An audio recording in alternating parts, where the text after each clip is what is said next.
continue to discuss various political events of the weekend and the week that was, and what to expect in this new week. And political zoning is one talking point that's come to the surface again this particular weekend. And let me give you some background to that. Now, yesterday, the Azimio presidential candidate Raila Odinga camped in Nairobi, actually not just yesterday, but on Saturday as well, running to ensure that the Azimio coalition bags a majority of the seats. Now, in what appeared to be an affirmation of the zoning plan in Nairobi, Odinga unveiled the coalition candidates in all constituencies and dropped those deemed to be weaker candidates. Let's watch that report and then get some analysis from my guests here in studio.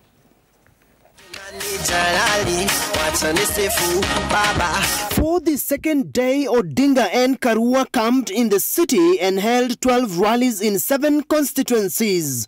Odinga hinted to the coalition's zoning plan during the rallies, a strategy which he says will secure them the highest number of seats in the city. Sitaki mnipige kura niende juu na huko chini mnapiga kura kwa adui yangu. Wataniweka mateka. Odinga unveiled the coalition's preferred Azimio candidates for certain seats. Bahati nashika mkono yake. Yeye nitampatia kazi katika serikali. Gavana wa Nairobi, Paul Kabigade. Human Rep. Senator. Odinga said if elected, at least 2 million families that have been listed as poor by the Kenya National Bureau of Statistics will benefit from an annual 140 billion shillings kitty. Mimi maskini ni milioni 2. Na tunajua hiyo kwa kila mwaka ni bilioni 144. Tena mimi najua hiyo pesa nitapata wapi. Najua ahadi yote mimi natoa tutafanya. Tuchague Raila Amolo Odinga awe rais wa 5, mzee mwenye utulivu, mzee mwenye utu, baba wa mipango ya maendeleo na baba wa kusawasisha Wakenya wote. Tarehe 9 mwezi wa 8 ni wangapi wanasema watampigia Raila na Martha Karua? Leaders allied to Odinga in Nairobi rallied the city behind Odinga Karua ticket. Huyu baba mwenye mnamuona hapa, huyu baba atawaletea free secondary education. Baba ataleta free university education. Kazi mtaani itakuwa ikiendelea. Tunaomba kila mtu apigie Raila Amolo Odinga. Kuna kwa nani? Raila Amolo Odinga, sio? Waswahili wanasema kibebacho kikivuja nafuu kwa mchukuzi. Sawa, tupunguze mzigo, sio? Turudishe gharama ya maisha chini. Mpatie generals wake. Akienda bila wabunge hataweza kupitisha mswada. Akienda bila governor hataweza kutoa amri ya Babacare itekelezwe mara moja. Odinga also promised better healthcare for city residents. Kwa upande matibabu naleta Babacare. Sema ni Babacare. Babacare. Mimi nawahakikishia tukiwa nyuma ya baba hatutacheza au kucheka na wafisadi. Pesa yenu itawafanyia kazi. With the 22 days left before Kenyans line up in the August 9 general election, Azimio presidential candidate Raila Odinga and his running mate Martha Karua held a series of rallies in Nairobi to marshal numbers and ensure that they get a huge chunk of the over 2.4 million votes in Nairobi. Stephen Leto, Citizen TV, Embakasi Central Constituency, Nairobi County. So I think I want to start with Fred Okango on this one. And I want to refer to a clip that we saw there. Raila Odinga, the Azimio presidential candidate, announcing that the coalition candidate for Mathare will be Advocate Anthony Oluoch, who's a current MP, and that Bahati, musician turned politician, or musician who's also a politician right now, and the Jubilee candidate will be given a job in the next government should Azimio form government. Now, I'm on Bahati's verified Twitter account. 11 hours ago, which would have been about 10 p.m. or so, he posted I've been cleared by IEBC and my party Jubilee, blessed by God, na watu wa Mathare wameamua next MP ni Bahati Kioko. So the same gentleman we saw waving to the people and seemingly acknowledging that, you know, he's ready to turn down his bid or to shelve his bid and to now receive that job, tells us it's still game on. Okango, this zoning matter, although it looks simple in idea and strategic, doesn't seem to be very well received on the ground. To start with that video that I just watched, I don't think Bahati was acknowledging that he'll be given a job in government. In my reading, he was protesting because I could see him doing like this. Also, he wasn't waving at the people, he was saying no. I think so. Number two, we in Azimio la Umoja One Kenya, we have not explicitly said that there will be zoning. But political strategy demands that when you are going into competition, political competition, then you must increase your chances of winning that election, right from the MCA level all the way to the presidency level. And I think that's what Honorable Raila Amolo Odinga is doing. We know that this election is very tight, but we know that also our competitors are fielding single candidates in most of the elective units. So it will be disastrous for us in Azimio to field more candidates while they are fielding one. And that's the strategy. And again, while every Kenyan has a right to run under the political rights, and most of them have also been cleared by, you know, the commission, their political parties, and they've been awarded certificates, and they are on the ballot. But we have seen the trends. We know for sure today that who are the candidates within Azimio la Umoja One Kenya who have chances. We know that. So you cannot be blind to that fact. But we are saying, even as we do that, it is important that we have candidates who are going to win this election, because the ultimate goal is to win, so that when we go to parliament, we shall, when members of parliament now will be exercising their legislative rights, the roles in that parliament, we have a parliament that can pass the agenda of Azimio la Umoja One Kenya, as Martha puts it. Otherwise, we might have the presidency and we lose on the bigger picture that a president who has no numbers in parliament. I am confident today that majority of our supporters already know that this election is not just about winning it. It's also winning it and also delivering the commitment of Azimio to the people. How do you do that? You must also look at the legislative houses.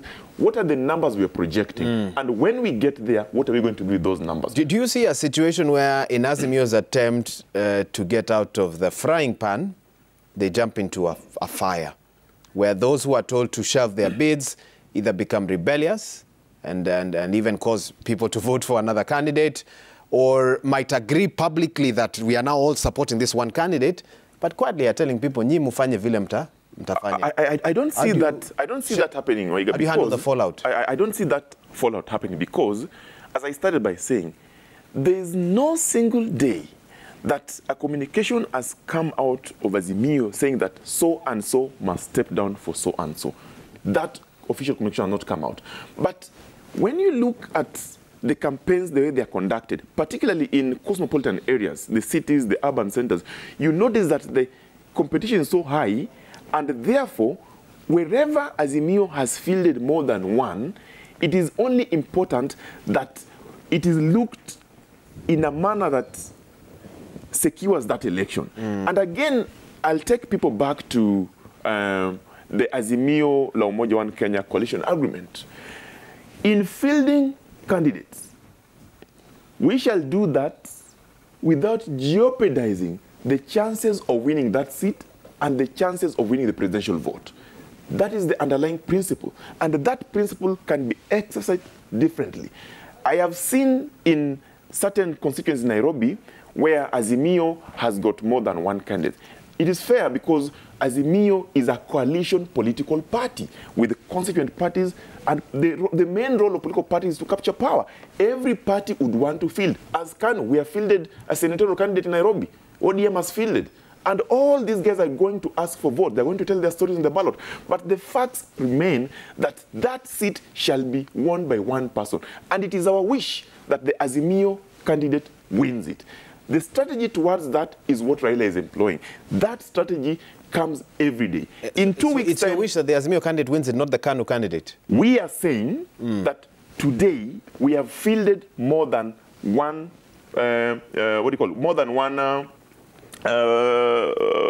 candidate from Azimio. And in the broader, on the grand picture of things, as Azimio, the Azimio would want to sit. For us, KANU would want to win it. In fact, we want to win it as KANU. We want Ochoti to win it as KANU. But look, because we are in a coalition party that is not only KANU's interest, it's everyone's interest. How do we balance these interests so that we win this election as a coalition and as a party? Okay. And that falls to the fact that different candidates have got different strengths. That strength has been seen. It has been seen in the polling, it has been seen in the support, it has been seen in the campaign. That is what the public are going to look at. Okay. And every candidate has a right to run. However, on the day of voting, the people of Nairobi will vote for that person that they think in their mind will secure their lives and is the best to get that seat. Joy, that will happen. Off the back of something that Okango said, that Kenya Kwanza is fielding single candidates in a majority of constituencies or counties. Is that accurate? And what do you make of this zoning strategy discussion? First and foremost, I think it's trying to bolt the barn after the horse has bolted, what Azimio is trying to do now, because this strategy ought to have been employed at the time of nominations, before the IEBC cleared candidates. So if you know in a certain area you want to have only one candidate or two candidates at most, that decision should have been made then. Because now once somebody has IEBC clearance, their name is going to be on the ballot. If their name is going to be on the ballot, even though they stand in a rally and say, I've stood out for Flani, when it comes to voting day, if your name is there, those people will still go ahead and vote for you, even if you have claimed that you're no longer interested in the election. So for me, it's something that ought to have been thought of before, and now it's coming back to back. Because how Azimio structured their coalition is that they converted Azimio One Kenya Alliance into a party. With that mind, I would have expected that then all the candidates who are standing would have stood on that ticket, the same way the presidential ticket is an Azimio ticket. But instead, when it came to the lower seats, they adopted the strategy of let everybody, every constituent party, be able to do. They tried an attempt of zoning and it did not work. So they said, you know what, let everybody do what they need to do. Now, contrasting it with Kenya Kwanza, you remember there was the many pictures that were coming out of Karen, of negotiations, of people who have decided this one standing on behalf of that one. And I think that happened to be clever strategy now in hindsight. Because at the time it looked like people were curtailing political ambitions. But what it did this weeding out early enough for the ones who remain on the ballot to have an edge at actively campaigning, and the ones who have had to stand down in the hope of reaping something out of the whirlwind, having to work for the candidate with the ticket to be able to earn their place after the election. And so in terms of strategy on this one, Kenya Kwanza won, Azimio nil, in terms of looking forward as to consolidate the votes other than the national one. But in terms of the national one, when you've got the rivalries that you have in Azimio, it's going to be good for turnout. So, for example, if you're looking at a place like Mathare, let's just stick with Mathare, because you've got all these candidates and the Azimio candidates and their rival candidates, all the people will turn out to vote, and that will work well for the presidential tally. So in terms of strategy, now that was clever, because what it does in the areas where they are strong, if they have many candidates, because I vote in Langata. And if you look at the Langata candidates, you have the ODM candidate, you have the UDA candidate, but you've got a slew of independent candidates who lost out in the nominations. All this works towards the tally of the presidential vote. So in terms of that, it makes sense. But right now, as far as I'm concerned, what Azimio is trying to do is it's too little too late, because like you said, the risk of fallout, the risk of the strategy simply not working because the poll will still be on the ballot paper, and also the risk of people looking and saying, oh, so you mean all this was for naught, and actually worsening a problem of voter apathy. Are those risks that I don't know. I don't know why Honorable Raila feels it's necessary to take that risk now, because as far as I'm concerned, he should be concerned with his seat and let the guys down here do what they need to do to survive. Fred, I'll get a response from you, and I know Anne needs to speak. Ten Juguna says, I think he had a chance to see the longer clip. Bahati stood up in protest, not to acknowledge any greetings, on top of Raila's vehicle before disembarking in a half. Bobo Wino says, political zoning is not healthy in this era. It's undemocratic and denies Kenyans their right to vote. What if you don't win the elections? If you're in one coalition, let your candidates battle it out under your umbrella. Let's talk about the democracy or non-democracy of voting, of zoning. A necessary evil, a threat to democracy is what some call it. And what's your reading of this political tactic? Thank you. I think in my view, and that has been one of the plagues our leadership is suffering from, is that we have been treated, not just in this election, to a circus that involves just garnering numbers. And that comes back to bite us. When you look at how both coalitions have been formed, one cannot really ignore the fact that they're really also about conveniences. It's about who has most numbers. But where does that leave the place of who's a viable leader, who has the qualities and who really means well for this country? And so what we are seeing is a rush to get numbers. Yes, you have a popularity index. Does that popularity index translate to development? Have you vetted these leaders? Again, we go back to the questions, such that for us, the worry is, yes, we'll have leaders who are elected into office, but let's look at even how the 12th Parliament performed. We had instances where critical legislation, Wahiga, was being processed and argued, and the House has 10 people. That speaks to the quality of leadership. So I think for us, what Kenyans need to also be alive to, and that's what we will not tire in saying, is that you have a stake in this.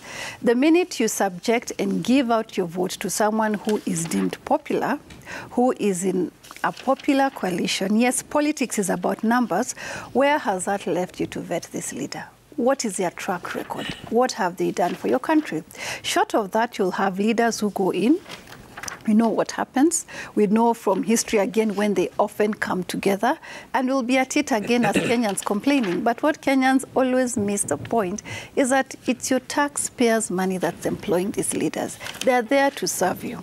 And so for us, the concern is, one, the convenience that's coming through these coalitions across the board. We have people who need to really be questioned on matters, leadership and integrity. But secondly, knowing how Kenyan politics are, that Wahiga, you might be a good leader, but because you don't popularize your politics, and we know what that entails, you miss out on the ballot. So you end up having very good candidates, and often we have seen it's the youth, it's women, it's marginalized groups who are sacrificed at that popularity table. But that, in turn, will have an impact on the kind of leadership we have. If you look at a lot of what needed to be done, and today we've been discussing IBC, these same leaders ought to have realized the seriousness elections carry in this country. They're the same ones at every hitch when legislation ought to have been discussed were not in the House. When you were trying to marshal numbers for 2/3, it was a challenge. When you want to speak about campaign financing, regulating, we saw what happened with the circus. So we are not really detached from this. That's why Kenyans need to take an interest when we have zoning, when you have people who are hiding behind popular coalitions and they have a questionable track record. What does that mean for us as a country? And so we have got to still invest as Kenyans, as citizens, in building our democracy. As laborious as it sounds, we must go back to ideology. Let's have consistent party politics. And the interesting thing, Wahiga, is, I mean, Kenyans know with each election, it is a one country, you always have new parties. You always have new coalitions.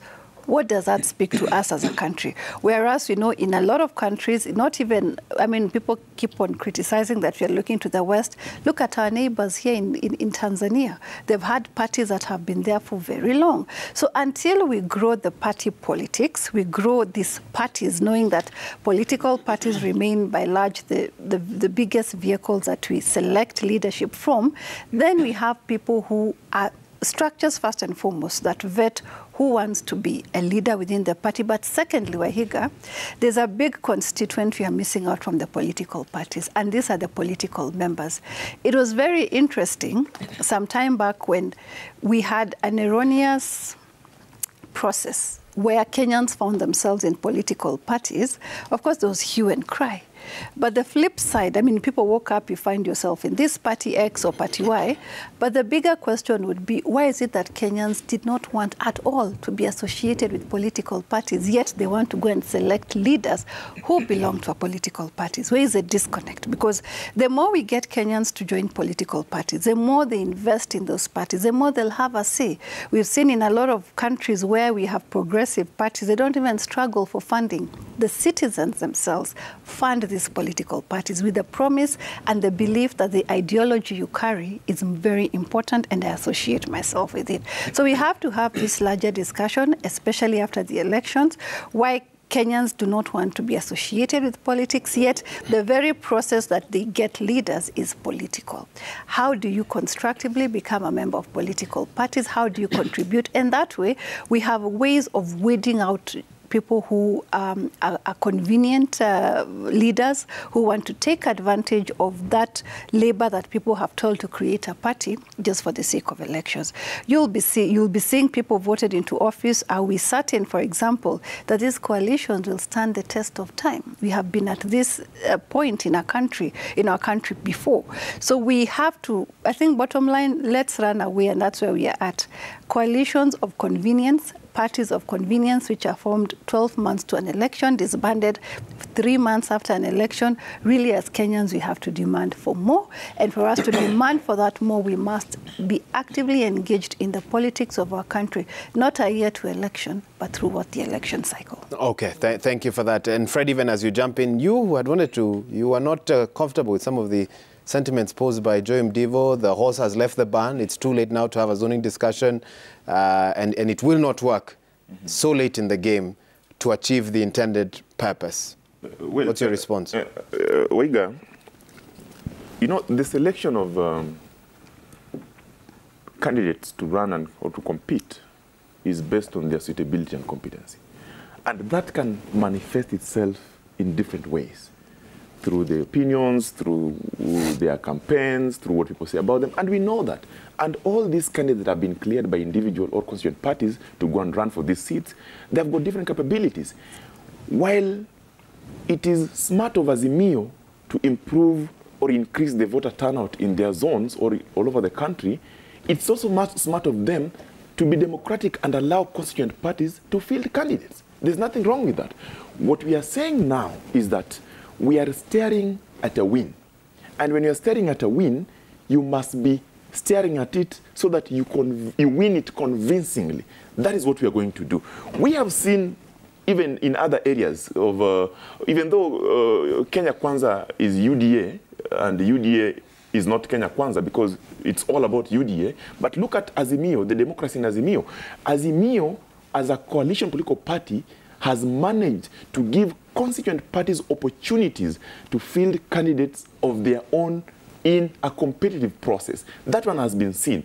Now, the question is, how do we win these seats without compromising or jeopardizing our chances? How do we do that? That is the discussion that Raila Odinga is having with the electorate. And he's telling them, I know you have so and so, you have so and so, but what we are saying is we have a better chance here, here, here. He has not forced anyone. And even the political parties are, like for us in Kanu, we are not saying that we are going to drop anyone. No, what we are saying is we know for sure our chances. We know where we have a better chance. We know where we have lower chances. We also know where we shall not get a chance. And that's why in those areas we have not bothered to field. But in Azimio, we say politics is about numbers.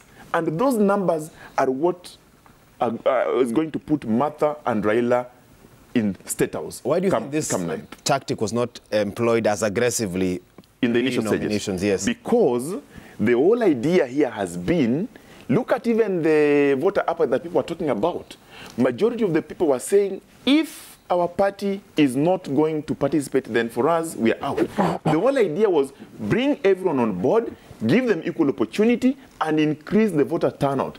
As we go towards that election, things will fall in place. The people of Kenya know who is suitable, capable, and competent. They know that, and they will express that rightfully on the ballot day, on 9th. That will happen.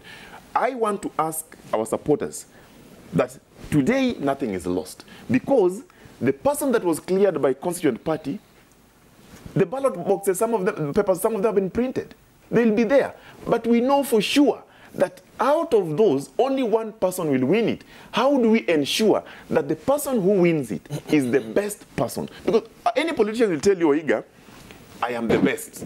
Numbers favor me. Those numbers have been cooked. Everyone will say that. But deep inside your heart, you know very well that these are your chances, these are not your chances. We want to wish everyone the best. But as we do that, our strategy as Azimio has been very clear. We are going to win these seats under Azimio la Umoja One Kenya. Look at even how the fieldings were done. In Nairobi, not so many parties that were popular in Nairobi fielded. You know, the party that has been popular in Nairobi fielded most of them.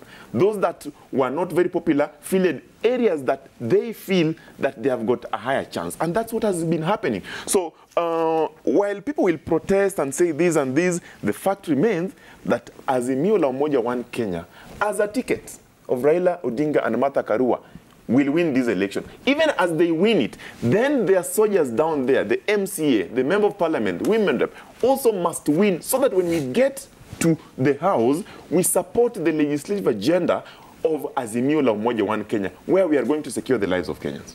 Joy, you spoke about some form of zoning happening on the Kenya Kwanza side much earlier on, meetings in Karen. We don't know what happened behind the scenes, but we imagine some promises were made so that by the time candidates were leaving, a decision had been made on who to support.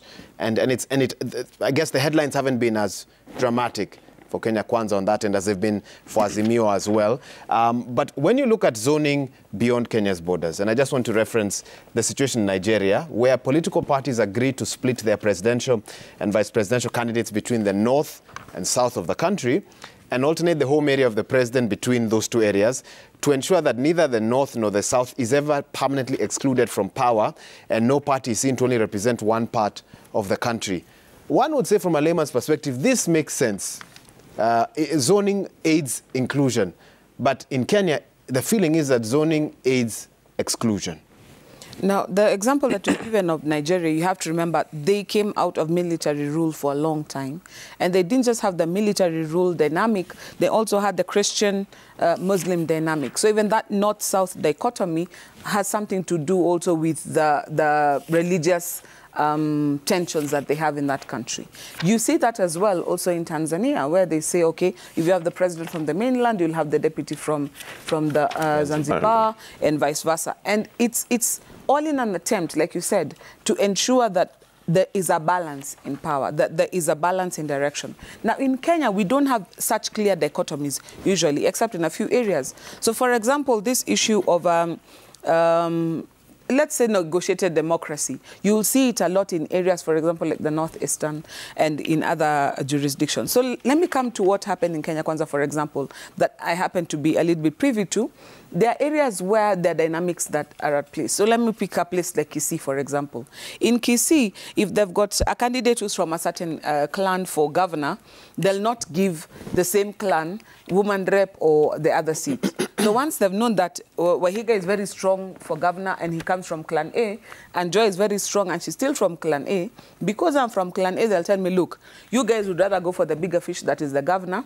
Find somebody, let us find somebody from another clan to field for this. And they, amongst themselves, have that dynamic. And even when it comes to voting, the voters respect that particular dynamic. So in such areas, in Kisii, for example, in the Maasai areas, for example, because those dynamics exist under the radar, you find that those negotiations became necessary because now the candidates to tell you, this is our dynamic on the ground, these are the people that we have, these are the various strengths, and this is what we think would work. And that's why you found that there are places where it became necessary to do that, because if as a party you just go ahead and issue tickets and it doesn't fall into the matrices of the local politics, then you end up losing out.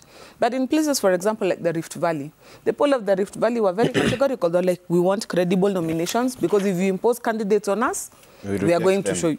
And you saw even the deputy president's nearest and dearest falling by the wayside because people were determined to have their voice heard. So as a political party, when you're looking at political strategy on who to give your ticket, this is something that needs not only to start well in advance, it needs to be nuanced to the different areas. There's no one size fits all. Because the example you gave, like, for example, in Nigeria, if they dared to have a Christian for president and a Christian for deputy president, you can be sure before the end of the year, the Muslim uprising will become untenable. The country will become ungovernable. Same thing with Tanzania. If you try and upset that balance, you saw like when President Magufuli rested, and there was the attempt to see if maybe they can do something other than Samia Suluhu Hassan becoming president. And the party haunches themselves weighed in and said, we have a formula. It works. Stick with it. So in Kenya, we don't have such a clear dichotomy that we can say this works. But in terms of the different pockets where these nuances actually work, it's only wisdom and good political strategy to not only observe it, but to employ it early enough so that it has an effect. Because like I said earlier, and I stand by that assertion, what Azimio is trying to do now could very easily backfire on them. Okay. And I don't know if